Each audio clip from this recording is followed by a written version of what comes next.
Hi everyone, welcome back to my YouTube channel. My name is Vinny and I go with handle name Vinny Somil Shah.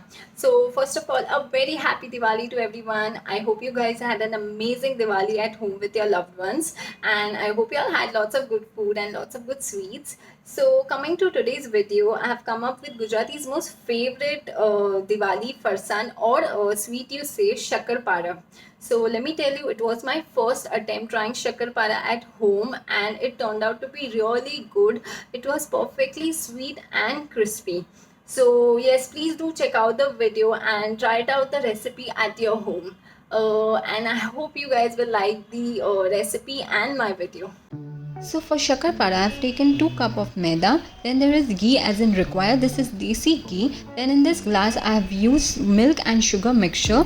I have simply just dissolved sugar in lukewarm milk. I have used quantity of sugar more to milk, and we are going to knead our shakarpara dough right now using this milk and sugar mixture. So let's start preparing our dough by adding ghee no moon. So firstly we just have to rub ghee and atta nicely, and then we have to check if our moon is perfect or not. So to check if your moon is perfect or not, take little flour in your hand and press it tightly. If it holds roughly, then the moon is perfect, but if it's not holding a little also, then we need to add little more of ghee. Also remember to add pinch of salt to your shakarpara dough. It enhances the overall taste of it. So now let's start kneading our dough by adding milk and sugar mixture little by little. Remember that the mixture has more sugar and less milk. We just have to simply dissolve sugar in lukewarm milk, and even while kneading, the milk has to be just slightly warm. It should not be very hot while kneading the dough. And now we have to get everything to a smooth and soft dough. And yes, before getting your entire dough ready, take a little in your hand and taste it. See if there's any chance you require salt. We won't need salt as it's a sweet dish, but yes, we'll get idea of sweetness, sugar.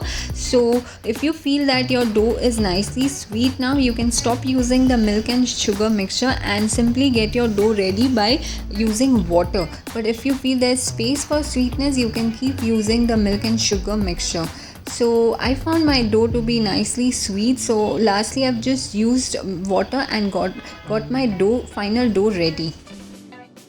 So my dough is very stiff at this moment, so I'm going to add little more of water and get it smooth and soft. It should not be very soft like roti dough, but at the same time it should not be very tight like parathe ka atta. So we need in between of roti and paratha. Also make sure you use little bit of water to get your final dough ready in the last, as the sugar and milk mixture will keep making your dough very sticky while getting the final dough. Also it will be very difficult for you while rolling out. So lastly we'll just use water to get the final dough ready. A very little of water.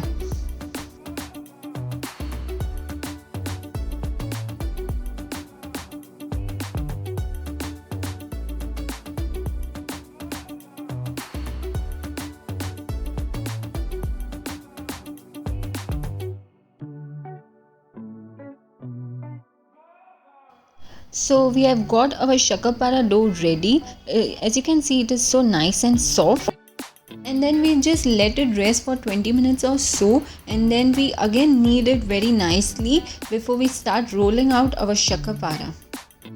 Further, make equal size of dough balls and press it nicely using both your hands and get individual dough balls nice and smooth before rolling out.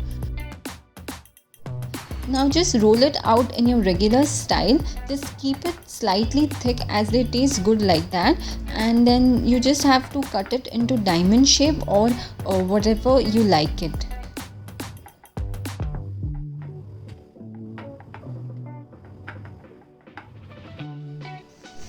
And lastly we just have to carefully fry them in oil. I've used oil, you can use ghee as well.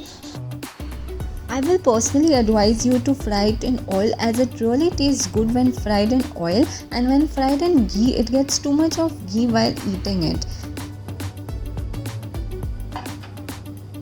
So for frying, the flame has to be medium and slow. While dropping your shakarpara, you can keep your flame medium, and once they start frying you get your flame slow. We have to fry them nicely and get them golden crispy. If we cook them on a very high flame or in hot oil, our shakarpara will turn very dark in color and then taste bitter. Also, they will be kacha from inside, so we have to be very calm and patient while frying this, but at the same time keep adjusting your flame from medium to slow. So as you can see, it should be like this nice golden in color. We have to make it very crispy. It should not be very hard and at the same time not too soft. So just be very careful while frying, and make sure to keep adjusting your flame. So yes, just fry nicely and enjoy your shakarparas.